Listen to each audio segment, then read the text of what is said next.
तो ये heart attack बेटा बर्नौली इक्वेशन से कैसे एक्सप्लेन होता है वो हम देख रहे हैं। एनसीईआरटी का पोर्शन है मेनली, वहीं आपको थ्योरी मिलेगी इसकी जितनी लिखी हुई है, और ज़्यादा आप डीप में घुसने की कोशिश भी नहीं करेंगे। ठीक है ना।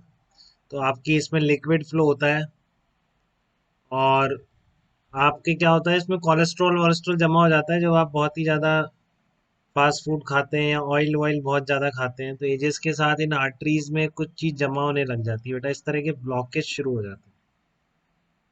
ठीक है ना, इसलिए मना करते हैं कि आपको ज़्यादा फास्ट फूड मत खाओ। ये सब होता है, अभी तो नहीं पता पड़ता, आगे एज में जाके पता पड़ता है, अभी तो आप कुछ भी खाओ। ठीक है। लेकिन एक पर्टिकुलर एज बाद इन सब चीज़ों को कम कर देना चाहिए, क्योंकि इस तरह का ये ब्लॉकेज जमा होना शुरू हो जाता है, कोलेस्ट्रॉल बोलते हैं इसको शायद। तो अब देखो आपका ब्लड यहाँ पे फ्लो कर रहा था आराम से, और यहाँ पर बेटा एरिया ऑफ क्रॉस सेक्शन एकदम से कम हो गया।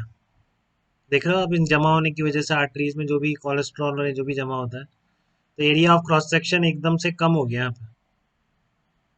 तो आपको पता है कि A1 V1 equals to A2 V2 से आपका A2 अगर कम होता है तो V2 बढ़ जाएगा। तो मतलब इसको चाहे से फर्स्ट कह दो, इसको सेकंड कह दो, तो यहाँ पर स्पीड बढ़ जाएगी बेटा एकदम से, लिक्विड लिक्विड की स्पीड बढ़ जाएगी।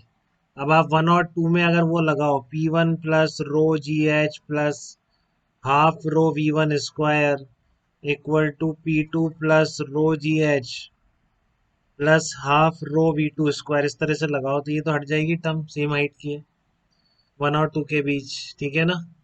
और अगर मान लीजिए V2 अगर बढ़ गया, P1 plus half rho V1 square equal to P2 plus half rho V2 square, अगर V2 बढ़ गया तो P2 कम हो जाएगा। ठीक है ना। मतलब यहाँ पर जो प्रेशर नॉर्मली था आर्टरीज के अंदर, जो जिस प्रेशर डिफरेंस से आपका वो आपका ब्लड फ्लो हो रहा था, वो यहाँ पर एकदम से प्रेशर कम हो जाता है, और बाहर जो भी आपका मटेरियल है बेटा बॉडी में जो प्रेशर बना रहा था आर्टरीज पे, जो भी था पता नहीं क्या होता है, नहीं कुछ तो होता ही होगा, तो वो जो आर्टरीज पर प्रेशर था उसका वो तो उतना ही है। तो यहाँ पर जो अंदर प्रेशर लगता था ब्लड का, उसकी वजह से वो इक्विलिब्रियम में रहता था। अब आपने एकदम से प्रेशर कम कर दिया। ठीक है। यहाँ पर प्रेशर एकदम से कम हो गया, बर्नौली इक्वेशन दिख रहा है हमको, स्पीड बढ़ेगी, ब्लॉकेज होंगे, तो प्रेशर एकदम से कम हो ही जाएगा वहाँ पे। तो अगर ये प्रेशर यहाँ पर कम हो गया तो बाहर से प्रेशर उतना ही है, तो ये क्या होती है बेटा, ब्लॉक हो जाती है। ठीक है ना। आर्टरीज आपकी क्या होगी, एकदम से इस तरह की ब्लॉकेज हो जाएगी बिल्कुल। तो फिर इसको ब्लॉक मिल गया, यहाँ पे लिक्विड वो हो नहीं पा रहा, तो आपके हार्ट बहुत जोर से प्रेशर लगाता है, क्योंकि उसका तो काम है ना कि लिक्विड का फ्लो मेंटेन रखना है, तो उस पर एकदम जोर पड़ता है इसको खोलने के लिए। ठीक है। तो फिर एकदम से खुलती भी है एक बार ये, तो इसलिए वो 2-3 हार्ट अटैक वाली कंसेप्ट वही है कि एक बार बहुत फ्रिक्वेंटली भी आ सकते हैं, एक साथ 2 आ गए 3 आ गए, कुछ ऐसा भी होता है। तो एक बार जोर पड़ा उस पर, तो फिर एकदम से खुल जाएगी, खुल जाएगी तो एकदम से और तेज लिक्विड वहां फ्लो हुआ, पहले ही नहीं बहुत जोर लग रहा था उस पर, तो पहले जितनी स्पीड थी उससे भी ज्यादा स्पीड से फ्लो गया इसमें से। ठीक है ना। तो फिर ये ब्लॉक हो जाती है। तो इस तरह से हार्ट पे जब ये 1-2 बार जोर ज्यादा पड़ जाता है तो फिर उसको हम हार्ट अटैक बोलते हैं बेटा। ठीक है, कि इतना जोर पड़ गया कि वो फंक्शन करना शायद बंद कर देता है, जो भी करता है। बट इस वजह से जो ब्लॉकेज हो जाती है ना, अंदर का प्रेशर स्पीड बढ़ने की वजह से एकदम से कम हो जाता है।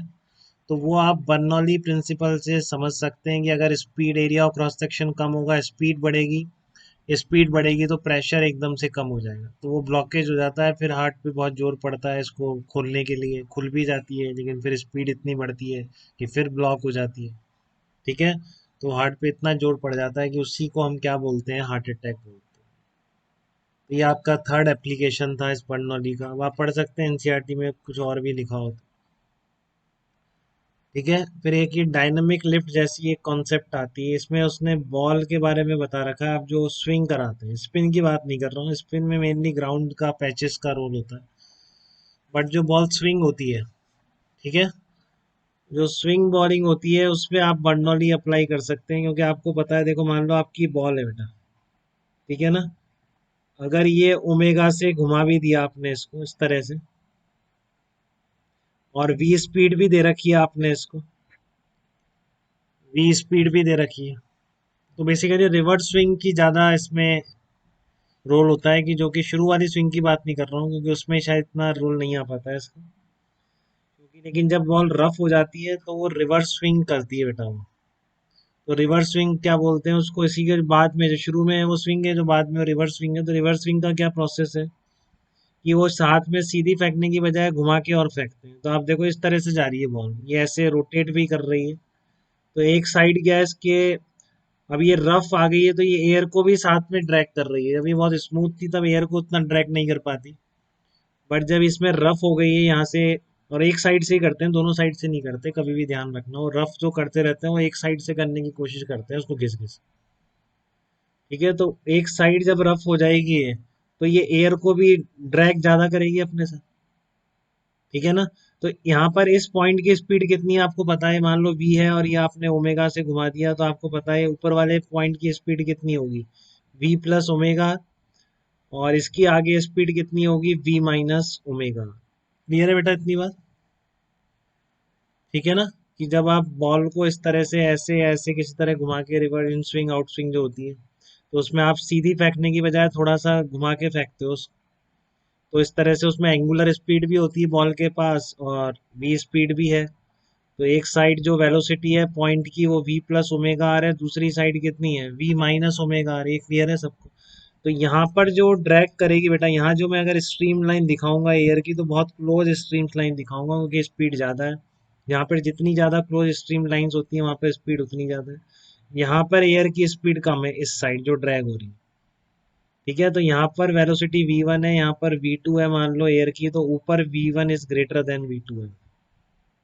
अब वो पता है कि एकदम से जहाँ भी वेलोसिटी बढ़ जाती है तो वहाँ पर प्रेशर क्या होता है, कम हो जाता है। तो यहाँ तो प्रेशर इसलिए आपका क्या होगा, P1 पे ज़्यादा है तो P1 लेस देन P2 हो जाएगा। तो वो हवा में ही बेटा इधर उधर शिफ्ट हो जाएगी, जो हवा के साथ ही हवा में ही होती है, वो ग्राउंड का रोल नहीं होता रिवर्स में। ठीक है ना। वो हवा में ही एक बार तो आउट स्विंग में अपने आप ही दूर जाती भी जाएगी उससे, और इन स्विंग में अपने आप उसके ज़्यादा अंदर आ जाती है स्टम्प्स की तरफ, जो आपकी इन स्विंग बन जाती है। ठीक है, तो ये जो आपने रफ कर दिया है उस पे जो एयर को ड्रैग कर रही है बॉल अपने साथ, यहाँ तो स्पीड बढ़ गई है क्योंकि इस पॉइंट की स्पीड ज़्यादा है बॉल के, और यहाँ पर स्पीड कम है। अगर आप सीधी फेंकते तो ये डिफरेंस क्रिएट नहीं हो पाता, वो सीधी चली जाती। बट आपने जो घुमा के फेंकी है उसको स्विंग करा के, जो ओमेगा एक एडिशनल ऐड किया, उसका रोल ये होता है बेटा। ये एक तरफ क्या होता है कि वो प्रेशर उसका कम हो जाता है स्पीड बढ़ने की वजह से। ठीक है, तो इसका एक एग्जांपल और है कि आपने कभी फील किया हो साइकिल वाइकल पे जाते टाइम, जब आप साइकिल चलाते हो या अभी भी आप साइकिलिंग करते हो, तो अगर बिल्कुल पास से आपके बिल्कुल एक बहुत तेज बस या कार निकल जाती है तो आपको एक उसी की तरफ एक जर्क सा फील होता है। ये किसी ने फील किया है क्या बेटा, साइकिल या थोड़ा धीरे आप स्लो में बाइक वाइक चला रहे हो, बहुत तेज स्पीड से बस या कोई लंबी कार निकल गई आपकी, बस से ज्यादा होता है वैसे, कार वार से शायद इतना फर्क ना पड़े। ठीक है, तो आप इधर जा रहे हो साइकिल चलाते हुए, यहाँ से एकदम से बस निकल गई तो बस के साथ यहाँ पर स्पीड एकदम से ज्यादा होगी। बस निकली है इधर से मान लीजिए, इधर का प्रेशर P2 है। ठीक है, और इस साइड का प्रेशर P1 है, तो एकदम से जैसी बस निकल जाएगी यहाँ पे स्पीड बढ़ जाएगी बेटा एयर की, तो वहाँ पर स्पीड बढ़ते ही उसका प्रेशर कम हो जाएगा, और इधर प्रेशर उतना ही है, तो आपको एकदम उधर उसकी तरफ थोड़ा सा जर्क सा लगता है। मैं जब चलाता था साइकिल वाइकिल शुरू में बचपन में, तब मुझे बहुत लगता था, जब पढ़ के मुझे फिर यहाँ पर लगा था, हाँ मैंने कई बार फील किया। अच्छा, खड़े होके भी फील किया आपने, खड़े होके तो मेरे को नहीं किया इतना, बट मैंने चलाते वक्त साइकिल वाइकल कई बार फील किया जब मैं स्कूल जाता था यहीं पास में। ठीक है ना, 9 10 में, तब मैंने कई बार देखा एकदम से गाड़ी निकलती तो मुझे ऐसा लगता था, पर मुझे लगता था ऐसे ही वहम होता है मुझे। ठीक है ना। लेकिन ये जब पढ़ा था बचपन में, ये पहली बार जब पढ़ा तब लिखा नहीं, सही में सही चीज थी वो। एकदम से यहाँ से निकल जाएगी तो ड्रैग करती हुई ले जा रही है, इधर एयर की स्पीड बढ़ी, इधर प्रेशर उतना ही है, तो आपको उसकी तरफ फील होगा। ठीक है ना। तो ये डायनामिक लिफ्ट में एग्जाम, तो मैंने ऐसे ही बता दिया आपको, कहीं लिखा हुआ भी पता नहीं पढ़ा है कि नहीं पढ़ा, बट मेरे को ये उसी से लगता है बिल्कुल। ठीक है ना, हो सकता है लिटरेचर में भी होना ही चाहिए, कहीं पढ़ के होगा तभी मेरे को बिल्कुल कॉन्फिडेंट हो गया। ठीक है, लेकिन ये तो आपकी एनसीईआरटी में मेंशन है इस तरह की रिवर्स स्विंग वाला पॉइंट।